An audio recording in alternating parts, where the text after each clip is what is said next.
So, do you belong to any professional associations? If not, what would it take for you to join?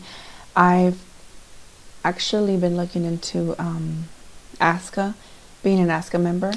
Um, that's my go-to webpage. If I have any questions, that's the one I was introduced to, and I really like that they offer different webinars and different articles on current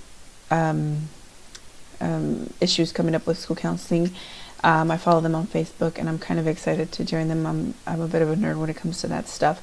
I also like the fact that it's a little bit cheaper if you are a student. So I'm going to be doing that very soon.